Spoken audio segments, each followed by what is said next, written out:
This is Brother Peter Diamond, vaticancatholic.com. About a week or so ago, we posted an article that Brother Michael wrote about Benedict XVI's recent heresies with regard to the Anglicans and the schismatic, quote, Orthodox. And I wanted to comment on the heresy that he uttered with regard to the Anglicans because I think it's particularly interesting. He says in this heresy, as you can see in the article on our website, that the Anglicans are the faithful, and referring to members of non-Catholic sects as the faithful is something that Benedict XVI has done a number of times. He has repeatedly identified the members of the schismatic, quote, Orthodox as the faithful, and in this case he calls the Anglicans the faithful. By the way, this statement was made during a joint celebration of Vespers with the notorious apostate leader of the Anglican sect, Rowan Williams, whom Benedict XVI calls, quote, an archbishop, even though Rowan Williams is not a priest or a bishop, but a layman. He also says that the Anglican apostate helps proclaim and represent God's faithfulness to his church, and it is in that context that he speaks of, quote, the faithful, both Catholic and Anglican. So Benedict XVI says the Anglicans and the Catholics are the faithful. Now, many false traditionalists and false conservatives will undoubtedly chalk this statement up to perhaps a scandalous or inappropriate comment, but one that really doesn't have any serious doctrinal significance. No, this statement is actually formal heresy. And it's formal heresy because it's a defined dogma that there's one universal church of the faithful, and that's the Catholic Church and its adherents. So he's using a term that has been dogmatically defined, and he is applying the term in a way that directly contradicts the defined dogma, namely by calling people who are not part of the true church the faithful. And this statement is heresy no matter which way you slice it, because if you want to argue that he's not asserting that people who are not part of the Church of Christ are the faithful, well then you're arguing that he's including Anglicans within the Church of Christ. And that's blatantly heretical in itself, for it's a defined dogma that people who reject the papacy, such as the Anglicans, are outside the Church of Christ. On the other hand, if you say that he is not including Anglicans in the Church of Christ, then he is applying the term the faithful to people who are not in the Church of Christ. And that's blatant heresy. No matter what argument you make, it's blatant heresy. So, this is a direct denial of the solemnly defined dogma, which was proclaimed by Pope Innocent III at the Fourth Lateran Council, that there is one universal church of the faithful, outside of which nobody at all is saved. He's saying that people who are not of the Catholic Church are the faithful. It's equivalent to saying that there's another God. It might not be as offensive to God, but it is as heretical, because just as it is defined that there's only one God, the Holy Trinity, and to say that there's another God would deny that dogma. Likewise, it's defined that there's one church of the faithful, and therefore to apply that term, the faithful, to people of another church is to deny that there's only one church of the faithful. And what's particularly interesting is that this article that Brother Michael wrote was posted a few days before the Holy Week ceremonies began in the Vatican. And they show these pictures on all these false traditionalist and false conservative websites. Benedict XVI officiating at the Good Friday ceremony.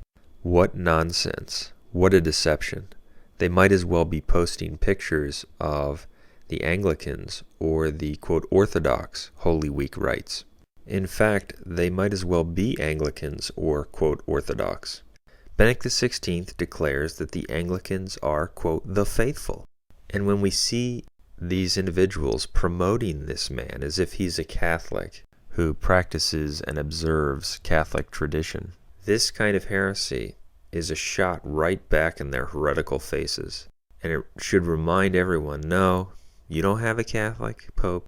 He's nothing more than a fraudulent impostor dressed up in robes. These people, these false traditionalists, false conservatives who reject this information, some of whom would completely dismiss the evidence we present, are so of bad will and so blind that they ignore all of this proof, and they deceive themselves with the thought that he is up there officiating at some Holy Week ceremonies. What vapor! What vanity! To them, what matters is if he goes through some external ceremony that lasts a few hours, not that he consistently denies all of what Christ established and revealed, including the historical accuracy of the gospel, the necessity of Jesus, etc. It's just such a monumental deception. By the way, in the aforementioned Heresy of the Week article, there is also a heretical quote from Benedict XVI in reference to the recently deceased schismatic patriarch of Alexandria, quote, Pope Shenouda III, the non-Catholic, quote, Orthodox leader. Benedict XVI lamented the passing of this schismatic, said that he was a faithful servant of God, and prayed fervently that the Lord would welcome him into his heavenly kingdom, his house in heaven. So he clearly denies the dogma. Outside the church there is no salvation. He showers praise on the ministry of a notorious non-Catholic schismatic and heretic, and says that he was a faithful servant of God. That's why it's such an abomination for these people who claim to be Catholic, who promote this anti-pope, whether they're false traditionalists, Novus Ordo, false conservatives. All these people who obstinately accept this guy and promote him are abominations. They are worshiping vapor and cloth. Think about this. You could go to the Eastern, quote, Orthodox, any number of their sects, and you could have someone dress up in robes and officiate at Holy Week ceremonies. You could have it in many Protestant denominations. That's what you have in Benedict XVI. He has the robes, he's up there, but there's nothing there. It's a complete fraud. It's no more Catholic or legitimate than what occurs in the Eastern, quote, Orthodox communities or the Protestant communities. And because these people only care about externals, they have no supernatural faith in unseen realities, the fact that he's not remotely a Catholic doesn't even matter to them. The fact that he's proclaiming the Anglicans, quote, the faithful, which mocks all kinds of saints who shed their blood not to become schismatic Anglicans, and which denies all kinds of defined dogmas on the unity of the church, the papacy, church membership. They don't care at all because they worship vapor and cloth.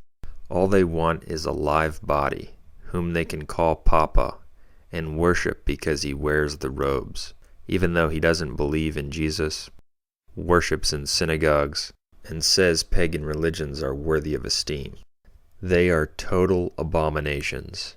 And that's why a heresy such as this, which is only one of hundreds, pulls the cover off of their lie, their fraudulent and deceptive claim to be Catholic, to actually believe in the Catholic faith, while they ignore the greatest assault on its truth and dogmas that is occurring right in front of their faces. People who obstinately accept this Antichrist are no more Catholic than the Dalai Lama, and they will follow him right to hell. And this is the deception of the final days. You have a man who's up there in the cloth, he's up there in the robes, he's in control of the structure, but it's nothing more than an empty shell, a counter-church. The Catholic faith is not there, and only those who have the faith that Christ said would be almost gone in the final days, Luke 18:8. People who believe that the church is governed by supernatural realities. People who believe that you must actually accept the truth to be part of the church can see it for what it is.